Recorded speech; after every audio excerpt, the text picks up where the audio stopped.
नमस्कार, मैं डॉक्टर सपना बंसल आप सभी का स्वागत करती हूँ। 8 अप्रैल इसका अपना ही ऐतिहासिक महत्व है। 1857 की क्रांति जगाने वाले मंगल पांडे को आज ही के दिन फांसी दी गई थी। वंदे मातरम के रचयिता बंकिम चंद्र चटर्जी का कलकत्ता में आज ही के दिन निधन हुआ था और 1929 में स्वतंत्रता संग्राम के दौरान भगत सिंह और बटुकेश्वर दत्त ने दिल्ली के सेंट्रल हॉल में आज ही के दिन बम फेंका था।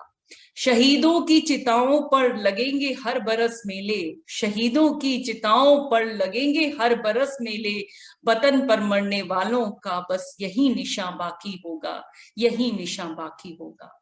स्वतंत्रता संग्राम के लिए शहीदों ने अपना सर्वस्व न्यौछावर कर दिया। स्वतंत्रता सेनानियों ने एक लंबी लड़ाई लड़ी और उसके बाद में मां भारती को आजादी मिली। बटुकेश्वर दत्त एक ऐसे व्यक्ति थे जिनको कि कहीं ना कहीं इतिहास के पन्ने में गुम कर दिया गया। जिंदगी और उनकी स्मृतियां दोनों ही आजाद भारत में कहीं ना कहीं उपेक्षित हुई। बटुकेश्वर दत्त का जन्म 18 नवंबर 1910 को बंगाल के बर्धमान जिले के औरी गांव में हुआ था। कानपुर में कॉलेज की पढ़ाई के दौरान उनकी मुलाकात शहीद भगत सिंह से हुई। शहीद भगत सिंह से मिलने के बाद में उनका जो मातृभूमि के लिए जो प्रेम था वो और बढ़ गया।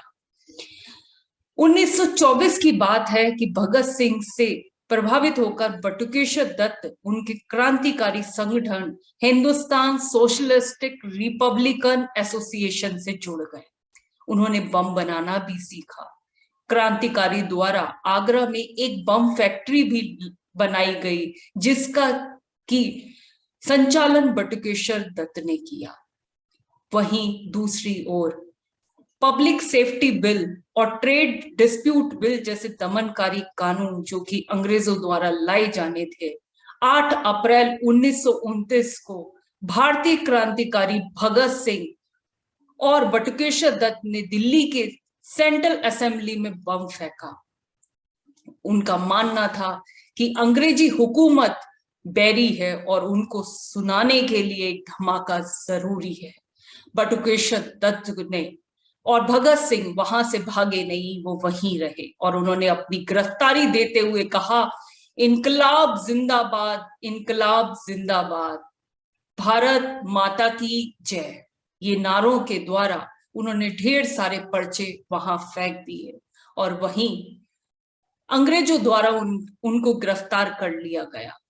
जहां एक और भगत सिंह को फांसी की सजा सुनाई गई और बटुकेश्वर दत्त को आजीवन कारावास सुनाया गया। उन्हें अंडमान निकोबार की जेल में काले पानी की सजा सुनाई गई।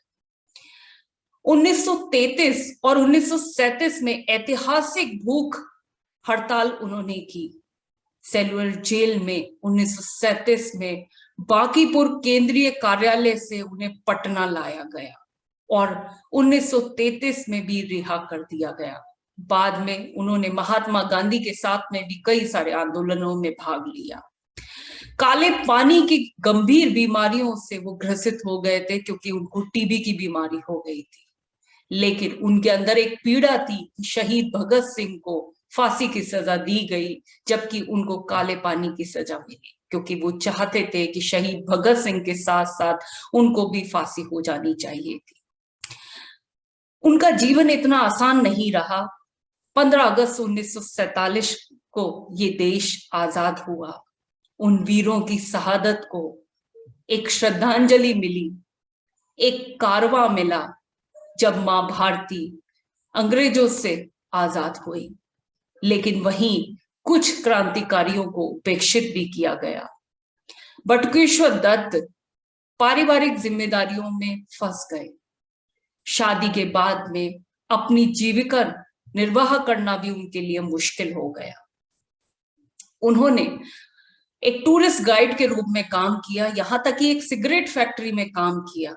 और जब वो बस का परमिट लेने के लिए कमिश्नर के पास गए तो कमिश्नर ने उनसे उनके स्वतंत्रता सेनानी होने का प्रमाण पत्र तक मांग डाला। उनकी पीड़ा बढ़ चुकी थी। जब न्यूज़पेपर में इस चीज की हाईलाइट हुई तब जाकर देश के उस समय के राष्ट्रपति राजेंद्र प्रसाद जी ने इंटरफियर किया और बाद में कमिश्नर ने उनसे माफी मांगी। आर्थिक स्थिति बहुत खराब थी। कहा जाता है कि भगत सिंह की मां ने भी एक बार 1100 रुपए बटुकेश्वर दत्त को भिजवाए थे। वहीं पटना सरकार ने भी कुछ पैसे भिजवा कर ये कहा था कि यदि पंजाब सरकार ने ये पैसे देते हुए कहा था कि यदि पटना सरकार उनका भरण पोषण नहीं कर सकती तो वो बताए। उसके बाद में उन्होंने सूद ली, लेकिन वो गंभीर बीमारियों से ग्रसित हो गए। 1965 में उन्हें दिल्ली लाया गया इलाज के लिए। वहीं 20 जुलाई 1965 को भगत सिंह की मां की गोद में उन्होंने आखिरी सांस ली। आखिरी सांस लेने से पहले इस मां के सपूत के मन में सिर्फ एक ही भावना थी कि उनकी चिता, उनका अंतिम संस्कार भगत सिंह के चिता के पास ही हो। और ऐसा ही हुआ।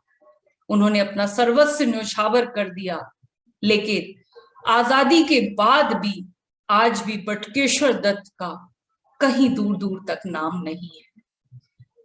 जो फांसी की सजा के लिए मुकर्रर हुए उनको आज भी हम याद करते हैं, लेकिन बहुत सारे ऐसे स्वतंत्रता सेनानी हैं जिन्होंने अपना सर्वस्व न्यौछावर कर दिया था। लिख रहा हूं मैं अंजाम जिसका कल आगाज आएगा, मेरे लहू का हर एक कतरा इनकलाब लाएगा।